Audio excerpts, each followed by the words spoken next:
Perkenalkan, nama saya Renaldi Purnomo Lestari. Di sini saya ingin menjelaskan tentang penerapan konsep Object Oriented Programming pada bahasa pemrograman Java dengan dosen Catur Nugroho Skom Mkom kelas IF503 PJJ Informatika dengan saya Renaldi Purnomo Lestari.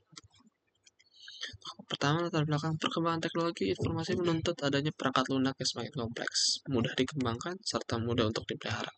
Pendekatan pemrograman prosedural seringkali menyulitkan ketika ukuran program menjadi besar karena logika tersebar dalam banyak fungsi dan sulit dikelompokkan berdasarkan objek di dunia nyata. Pendahuluannya di sini ada perumusan masalah, ada 3. Apa yang dimaksud dengan Java dan OOP? Apa saja konsep dasar OOP dalam Java? Bagaimana penerapan konsep-konsep tersebut dalam program Java sederhana? Di sini ada 2 tujuannya, menjelaskan pengertian Java dan paradigma OOP, menguraikan konsep dasar OOP pada Java. Untuk yang pertama, pengertian Java. Java adalah bahasa pemrograman tingkat tinggi yang berorientasi objek dan dikembangkan oleh Sun Microsystems. Sekarang dimiliki oleh Oracle. Java bersifat platform independen melalui penggunaan Java Virtual Machine (JVM), sehingga kode yang sama dapat dijalankan di berbagai sistem operasi selama tersedia JVM. Di sini ada 4 konsep dasar Java OOP, konsep dasar OOP dalam Java. Untuk yang pertama adalah kelas dan objek. Kelas adalah cetak biru atau blueprint atau template untuk membuat objek. Objek adalah instance nyata dari sebuah kelas. Yang kedua, encapsulation. Encapsulation adalah pembungkusan data dan metode dalam satu kesatuan serta membatasi akses langsung ke data tersebut. Biasanya dilakukan dengan modifier, akses seperti private, public, dan menyediakan getter dan setter. 3. Inheritance atau pewarisan memungkinkan suatu kelas mewarisi atribut dan metode dari kelas lain.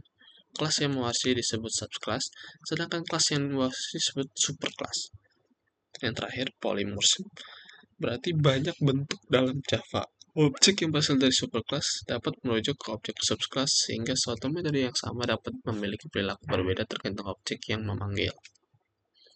Java sebagai bahasa berorientasi objek. Sejak awal, Java dirancang sebagai bahasa OOP. Hampir semua hal dalam Java direpresentasikan sebagai objek, mulai dari tipe data, kompleks, hingga komponen grafis. Dengan OOP, pengembangan program menjadi lebih terstruktur, mudah dikembangkan, scalable, dan mudah diuji.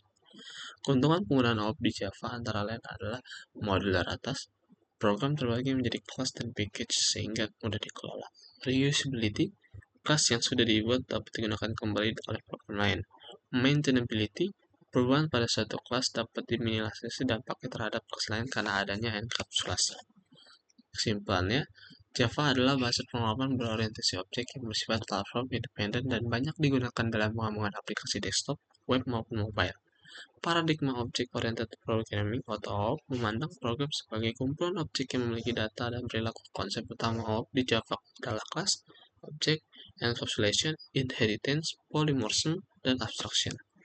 Penerapan OOP dalam Java memberikan banyak keuntungan seperti kemudahan pemeliharaan, peningkatan usability code, serta struktur program yang lebih jelas dan modular. Terakhir, melalui kode yang disajikan terlihat bagaimana setiap kode OOP dapat diimplementasikan dalam program Java, mulai dari pembuatan kelas, objek, hingga penggunaan inheritance, polymorphism, dan abstraction. Dengan memahami konsep OOP Java secara baik, mahasiswa diharapkan mampu merancang dan mengembangkan aplikasi yang berskala lebih besar, terstruktur, dan mudah dikembangkan kembali di masa depan. Sekian dari saya, terima kasih.